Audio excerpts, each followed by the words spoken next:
X파일 문건의 실체가 과연 있는 걸까요? 있다면 누가 왜 어떻게 어떤 목적으로 만든 문건일까요?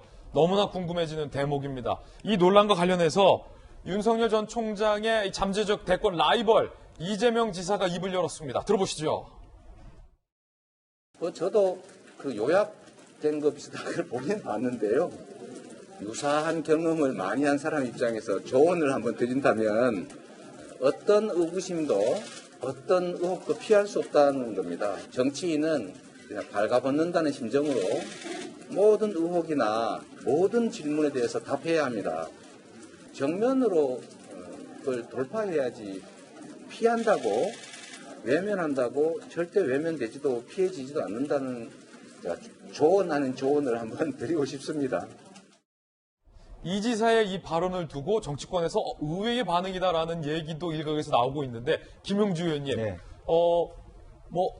이 의혹에 정면으로 검증을 해라, 숙고하라, 의혹투성이다, 이런 공세가 아니라 이 지사의 답변은 나도 비슷한 거 많이 겪어봐서 아는 사람으로서 조언을 드리는데 피하지 말고 정면 대응하시라. 웃으면서 뭔가 의외의 반응이다라는 거예요. 공격이 아닌 조언? 그러니까 이제 동병상련이 있는 거죠. 동병상련이 있는 거다. 여러 가지 어떤 공격, 의혹 부른 부분 또 지난번 성남시장 선거, 경기도지사 선거 때 다 여러 가지 파일들이 많이 있었지 않습니까? 네. 형수 문제, 형님 문제, 집안 문제, 여러 가지 또 여배우와의 문제 이런 것들에 대해서 본인은 나름대로는 어떤 자기 스스로는 이렇게 밝힐 거 밝히고 정면 돌파했다 이렇게 얘기를 했는데 우리 오늘 이야기의 핵심이 그런 거잖아요. 실체가 없는데 어떻게 밝히냐의 문제인 거예요. 그렇군요. 만약에 어떤 하나의 의혹이 있으면 본인 스스로가 윤석열 전 총장이 얘기했듯이 나는 지난 8년 동안 정면 돌파해왔다 그렇게 얘기를 했기 때문에 그런 과정으로 하면 될 것이고 다만 이제 정말로 이제 역공이 들어갈 수도 있어요. 저 발언에 대해서 과연 이재명 지사가 그냥 완전히 발가벗는 상태로서 모든 문제를 해결해 왔나? 아마 다른 누군가 그렇게 공격해야 되는 이제 그런 요소도 있는 것 같은데 어쨌든 누구라도 원론적으로 보면 대통령이 되고자 하는 자는 그런 면에서 조국과 윤미향과 같은 레벨로 보면 안 될 것 같습니다. 치열한 검증에 대해서 정면으로 말하자면 발가벗는다는 기분으로 대응할 필요는 있다. 그 말은 맞는 것 같습니다. 그렇군요. 새로운 주장도 나왔습니다. 민주당의 김남국 의원은 일종의 자작극설을 제기하면서 새로운 후보를 옹립하기 위한 작전이다라고 주장했습니다. 들어보시죠. 왜 하필 이 시점에 이게 나와가지고 윤석열 총장을 공격하는가라는 생각이 드는데요. 저는 이게 결국에는 새로운 후보를 옹립하기 위한 작업이다, 작전이다라는 생각이 듭니다. 자, 국회 출입기자와 청와대 출입기자를 오랜 시간 했었던 정치 베테랑 이재명 기자, 김남국 의원의 이 주장은 약간 새로운 학설이에요? 학설이라고까지 할 건 아닌 것 같고요.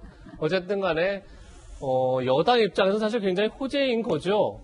윤석열 전 총장이 본인들이 이제 당연히 이제 경선 과정에서 이제 각 당에서 이제 일단 1차적인 검증이 이루어지고 이제 다시 본선에서 또 검증 시간이 갔겠지만 일단 어쨌든 그 내부에서 아직 윤석열 총장이 등판도 하지 않았고 그리고 국민의힘에 입당한 것도 아닌데도 불구하고 국민의힘 진영 쪽에서부터 문제 제기가 이루어지기 시작했고 그리고 물론 장성호 소장이 지금은 이제 국민의힘의 당직자거나 보좌관이 아니지만 어쨌든 그 출신으로부터 문제가 제기됐고 그 출신으로부터 방어하기 힘든 의혹이라는 프레임이 씌워졌죠 이미.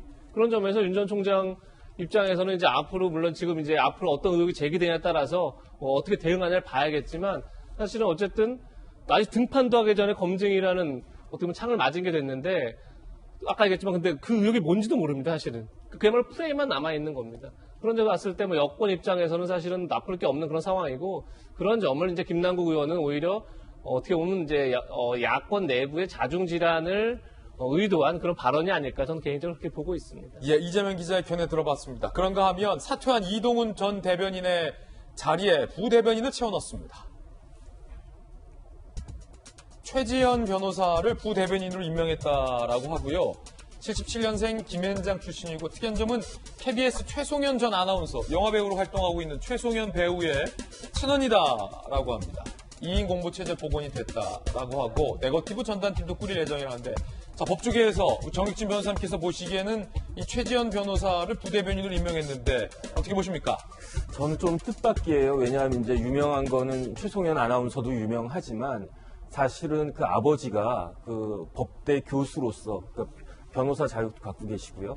그 굉장히 유명한 분이셨는데 이제 그분 딸이기 때문에 그래서 이제 법조계에서는 또 공부도 잘하고 그래서 그 나름대로 그 좀 인식이 있는 그런 변호사였거든요. 하지만은 이게 영 그 법조계하고는 상당히 거리가 있는 그러한 부대변인 역할을 그것도 지금 이동훈 전 대변인 물러난 이 엄중하고 좀 중요한 시기에 제 생각엔 만약에 그 보강이 된다라고 하면 보다도 경력이 있고 좀 경륜이 있는 그런 사람으로 보강이 되지 않을까 생각을 했었는데 여자 변호사, 젊은 여자 변호사가 그 부대변인을 맡게 된 것이 조금 의외인 것 같고 뭐 사람에 대해서는 이제 윤석열 전 총장이 알아서 쓰는 거고 또 그 사람의 그 역량에 대해서는 본인이 판단할 문제니까 어떻게 일을 하는지는 한번 봐야 될 것 같습니다. 엑스파일 논란 그리고 공석인 대변인 자리를 부대변인으로 임명했다는 것. 세 번째 궁금증은 입당을 하느냐 안 하느냐, 국민의힘에 입당을 하느냐 안 하느냐와 관련된 것일 겁니다. 국민의힘 내부 관계자들의 의견 들어보시죠. 뿅짠뽕, 뿅짠펑. 이준석 대표 막판 뿅 하고 나타난다고 해서 지지해줄 것 아니야. 김재원 최고위원 스타는 짠하고 늦게 나타난다. 10월 초 입당해도 충분하다. 대표와 최고위원의 의견이 엇갈렸습니다. 대표는 빨리 입당해라. 최고위원은 짠하고 늦게 나타나도 된다. 외곽에서 홍준표 의원은요. 한국 정치사에서 펑 하고 나타난 건 박정희 전두환판이다. 라며 비판을 했습니다. 뿅, 짠, 펑. 셋 중에 뭐가 될까요? 궁금합니다.